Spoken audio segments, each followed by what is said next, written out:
उज्जैन के महाकालेश्वर मंदिर के बारे में तो सभी ने सुना होगा।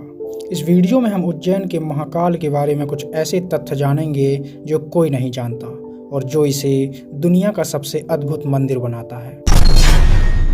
नंबर 1, 12 ज्योतिर्लिंगों में उज्जैन का महाकाल मंदिर एकमात्र ऐसा ज्योतिर्लिंग है जो दक्षिण मुखी है। दक्षिण दिशा को स्वामी यमराज हैं, जिसे काल का स्वामी भी कहा जाता है, इसलिए इस ज्योतिर्लिंग को महाकाल मंदिर कहते हैं। नंबर 2, प्रत्येक सोमवार को निर्वाणी अखाड़ा के साधु संतों के द्वारा महाकाल मंदिर में भस्म आरती की जाती है। पहले भगवान महाकाल को ठंडे जल से स्नान कराया जाता है, जिसके बाद उनका पंचामृत से अभिषेक किया जाता है। पीपल के पत्ते, गोबर के बने कंडे, बेर के पेड़ की पत्तियां और पलाश को जलाकर भस्म तैयार किया जाता है और जिससे भगवान महाकाल की आरती की जाती है। नंबर 3, उज्जैन के महाकाल ज्योतिर्लिंग के कुछ ही दूरी पर देवी सती के 51 शक्तिपीठों में से एक हरसिद्धि माता का मंदिर है। ज्योतिर्लिंग और शक्तिपीठ के इतने करीब होने की वजह से भी इस मंदिर का महत्व काफी ज्यादा बढ़ जाता है।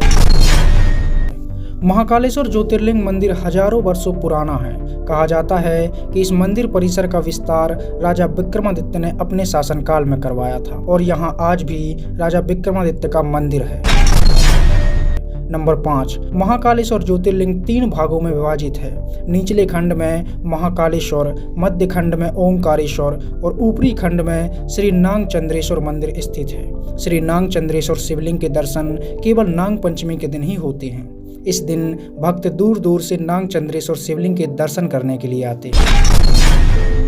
नंबर 6, महाकाल को उज्जैन का राजा भी कहा जाता है। धार्मिक मान्यताओं के अनुसार विक्रमादित्य के शासनकाल के बाद यहाँ कोई भी राजा रात भर नहीं रुक पाया। कहा जाता है कि अगर कोई राजा यहाँ रुकने की कोशिश करता था तो वह सुबह ही मारा जाता था। इसलिए आज तक कोई भी राजा यहाँ पर रात नहीं रुका। यहाँ तक कि मुख्यमंत्री और प्रधानमंत्री भी उज्जैन में रात नहीं रुकते, क्योंकि उज्जैन के महाराजा सिर्फ एक हैं और वो हैं महाकाल। नंबर 7, शिव जी के अनुसार संसार में 3 ही लोक हैं, आकाश, पाताल और मृत्यु लोक। आकाश लोक का स्वामी तारक लिंग है, पाताल लोक का स्वामी हटकेश्वर है और मृत्यु लोक यानी धरती का स्वामी है महाकाल, इसलिए इन्हें पृथ्वी का स्वामी कहा जाता है।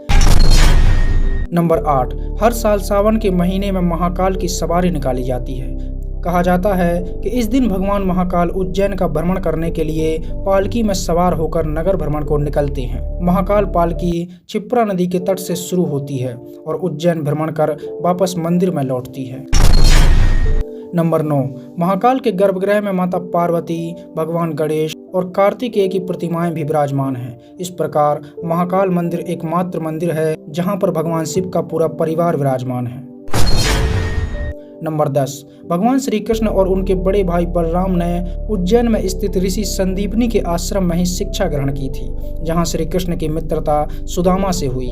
महाकाल मंदिर के दर्शन करने के लिए आने वाले भक्तजन ऋषि संदीपनी के आश्रम के दर्शन करने भी जरूर आते हैं। कहा जाता है कि यही वह स्थान है जहां भगवान श्री कृष्ण ने 64 कलाओं का ज्ञान सीखा था और पूरी दुनिया को ज्ञान देने वाले भगवान श्री कृष्ण ने इसी स्थान पर अपनी शिक्षा पूरी की थी। उज्जैन में लगने वाला कुंभ का मेला पूरे विश्व में प्रसिद्ध है। यह 12 साल में एक बार लगता है और यह इतना विशाल होता है कि इसे देखने दुनिया भर से लोग आते हैं। यह एकमात्र मेला होता है जहां इतने साधु संत आते हैं कि उनकी गिनती कर पाना भी मुश्किल होता है। तो ये हैं उज्जैन के महाकाल से जुड़े कुछ अनोखे तथ्य।